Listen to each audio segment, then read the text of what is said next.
Welcome back, everyone, for another deep dive. And this time, we're going to be looking at the world of habits. Oh, exciting. And I think it's something we all kind of think about, right? Yeah. We all have habits we want to change or at least understand better. Yeah, absolutely. And you know what's so interesting about this book is it really breaks down like the science behind habits in a way that's both insightful and practical. Yeah, for So sure. it's not just like willpower, it's like really understanding the underlying mechanics. Okay, I am ready to dive into the mechanics. Let's do it. Let's go. So the author starts with a story about this guy who quit smoking. And I think a lot of people can relate to that, right? Trying to break a habit like that or trying to quit something. And it's kind of a surprising method, I thought. Yeah, it really highlights the power of perspective. Hmm. So instead of like dwelling on the negatives of quitting like the deprivation or the withdrawal, this guy like focused on the positives. Okay. He would tell himself like, I get to breathe easier, I get to save money, just kind of reframing the whole experience. So it's like changing your internal dialogue, Mm-hmm. almost like you're tricking your brain into seeing the upside. Mm-hmm. But how does that actually work? It's more than tricking your brain. I think it's about, when you reframe something, it helps to reduce the stress associated with change. Okay. It's like when you're thinking, oh, I have to go to the gym, you say, I get to go move my body and feel energized, Yeah. Just that subtle shift in the way you're speaking can actually have a real impact on your motivation. Yeah, I could see that. I mean, it takes something that you're kind of dreading and turns it into more of an opportunity. And speaking of opportunity, this book kind of dives into some pretty fascinating stuff about the root causes of our habits. Yeah. Like, where does this stuff come from? Why do we do the things we do? Right. And like it turns out that every habit, whether it's biting your nails or scrolling on social media, it all stems from like a deeper, often unconscious motive. Hmm. And the author outlines these 5 core motives that drive most of our behavior. Okay, spill the beans. I want to know, what are these 5 secret drivers lurking within us? Well, they're not so secret once you start thinking about them. Okay. But the first is to conserve energy. Okay. The second is to obtain food and water. Makes sense. The third is to find love and reproduce. Okay. The fourth is to connect and bond with others, Oh, to win social acceptance and approval, okay. to reduce uncertainty, Gotcha. and to achieve status and prestige. Wow, that covers a lot of ground. Yeah. I mean, it makes you realize how much of our daily behavior is tied to these primal instincts. Exactly. Yeah. Like, take the urge to check your phone first thing in the morning. Oh yeah, guilty. That's often driven by that need to reduce uncertainty, like you're craving information to kind of ease your mind and start your day. So even our modern day habits are really just expressions of these ancient desires. Pretty much. That is kind of a mind-blowing realization. Yeah. But if we're not consciously aware of these motives, how can we change our habits? How do we even begin to address that? Well, that's where the author introduces this concept of the prediction cue craving cycle. Okay. So our brains are constantly making predictions about the future based on our past experiences. Predictions, huh? So our brains are kind of like fortune tellers in a way? Kind of, yeah. But what does that have to do with habits? Well, it's all about how our brains link certain cues with specific outcomes. Okay. Like, you see a hot stove, you predict that if you touch it, it's going to hurt. Right. And so that prediction triggers this craving to avoid the pain. Yeah, okay, I can see that with something obvious like a hot stove. Yeah. But what about the habit of checking social media every few minutes? How does that fit in? Same principle. You see that notification on your phone and your brain predicts a hit of dopamine, from seeing something interesting or getting a like. Yeah. And so that prediction triggers that craving to check, even if you're consciously trying to avoid it. Oh, so it's our brains are constantly making these tiny predictions, and it just sets off this chain reaction of cravings that leads to our habits. Like a domino effect. Exactly like a domino effect. It's a fascinating cycle, and understanding it is crucial, like you said, for breaking those unwanted habits. But it's not just about breaking bad habits, it's also about creating good ones. Oh, so this prediction cue craving thing can actually work in our favor, too. Absolutely. Okay, I'm all ears. Tell me more. So the book talks about this concept called the inversion of the second law of behavior change, and it's all about making difficult habits more attractive. Okay, that sounds promising. I Yeah. definitely have a few habits I'd love to make a little more enticing. So the key is to associate the habit with something positive. Like, Yeah. the author talks about this writer who struggled to get started each day. Hmm. He created this little motivation ritual where he would listen to the same upbeat song before sitting down to write. Right. And that simple act, transformed this dreaded task into something that he actually looked forward to. That's such a good example. It's like using the power of association to rewire your brain's reward system. Exactly. Okay, so what other tricks does this book have up his sleeve? Well, there are several strategies for making habits easier or harder to stick to. Okay. And the author calls them inversions of the laws of behavior change.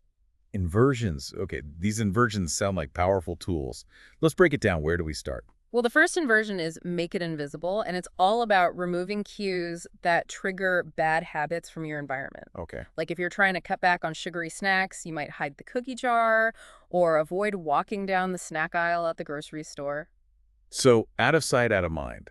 But instead of just forgetting about the cookies, you're actively reducing the chances of even encountering those tempting cues. Right. Pretty clever. And if make it invisible is about avoiding temptation, the next inversion, make it difficult, focuses on adding friction to the habit loop. Okay, so we're making those bad habits less appealing by making them harder to do. Exact. How does that work in practice? Let's say you want to spend less time scrolling on your phone. Okay. You could put your phone in a drawer in another room, log out of social media apps, or even use an app that limits your screen time. Mm. The key is to create enough friction that you have to pause and think before indulging. That's a brilliant strategy. It gives you that moment to make a conscious decision instead of just acting on autopilot. Okay, I'm feeling empowered already. What's the next inversion? So the third inversion is make it unsatisfying. Okay. And this one focuses on highlighting the negative consequences of the bad habit. Okay. It's about shifting your perspective from short-term pleasure to long-term consequences. So instead of focusing on the immediate gratification of that second slice of cake, you might remind yourself of how sluggish and bloated it will make you feel later. Exactly. Or if you're trying to cut back on social media, you might focus on how comparing yourself to others online can make you feel inadequate. Right. By associating the habit with negative feelings, you weaken its appeal. This is making me think about all the ways I could use these inversions to break some of my less than desirable habits. But what about the flip side? How can we make good habits stick? That's where the inversion of the second law comes in. Remember, it's all about making those harder habits more attractive. Right. And one powerful way to do that is through temptation bundling. Temptation bundling. Hmm? Okay, that sounds intriguing. Tell me more. So the idea is to link an activity you want to do with something you already enjoy. Okay. For example, you could only allow yourself to watch your favorite TV show while you're on the treadmill, or you can only listen to your favorite podcast while you're doing chores. So you're basically leveraging the power of anticipation to make the less appealing activity more desirable. It's like giving yourself a reward for doing the hard work. I love it. Exactly. And it works because our brains are wired to seek pleasure and avoid pain. Hmm.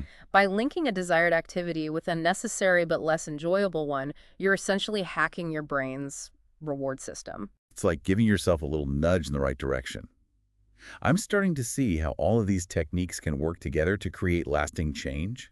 This is truly a deep dive. It is, and what's fascinating is how these principles apply to such a wide range of habits. Yeah. From simple things like flossing to, complex behaviors like changing your eating habits or improving your productivity. This book is really shedding light on those hidden patterns that shape our lives. It's empowering to realize we have more control over our habits than we often think. For sure. What other insights does the author offer? Well, one point he emphasizes is the importance of understanding that our modern-day habits are often rooted in ancient desires. That sounds intriguing. Can you elaborate on that? Sure. So the author explains that our brains haven't evolved as quickly as our technology and culture. Mm-hmm. So we're essentially using modern tools and behaviors to satisfy the same basic needs that our ancestors had. So scrolling through Instagram is a modern-day way of seeking social connection and approval, just like our ancestors gathered around a fire to share stories and bond with their tribe. Exactly. Or using Tinder to find a partner is just a digital version of ancient courtship rituals. That's such a fascinating perspective. It helps explain why we're so drawn to certain behaviors, even if they don't always serve us well. Right. It's about understanding the root cause of our habits. Yeah. Once we recognize that we're simply trying to fulfill basic human needs, we can start to find healthier and more fulfilling ways to do so. It's almost like we're looking at human behavior through a whole new lens. This is mind-blowing. It's like a whole new way of looking at human behavior. So we're not just slaves to our modern gadgets and apps. We're driven by these like deep-seated needs that have been shaping human behavior for centuries. Exactly. And once you understand that, you can start to make more conscious choices about how you fulfill those needs. Instead of mindlessly scrolling through social media for connection, you might, reach out to a friend for a real conversation. Or instead of relying on online dating for validation, you might focus on building your self-esteem and confidence. It's about finding healthier and more fulfilling ways to satisfy those primal urges. It's almost like we're taking back control of our evolutionary programming. This is Yeah. truly empowering stuff. It is. And the more you understand about the science of habits, the more you can use that knowledge to shape your life in positive ways. I'm already starting to see my own habits in a new light. I catch myself reaching for my phone just totally out of habit, but now I can pause and ask myself, like, what need am I trying to meet here? Is there a better way to do this? That's a great example of how this knowledge can empower you to make different choices. It's about becoming more mindful and intentional in your actions. This deep dive has been incredibly insightful. We've uncovered the hidden power of habits, learned how to reframe our thinking, and explored practical strategies for making or breaking habits. But I think the most important takeaway is this realization that we have more agency than we often believe. Absolutely. We're not just puppets of our habits. We have the power to understand them, change them, and ultimately shape our lives in ways that align with our values and goals. This has been an amazing conversation. Any final words of wisdom for our listeners who are ready to start hacking their habits? I would just say, remember that change takes time, effort.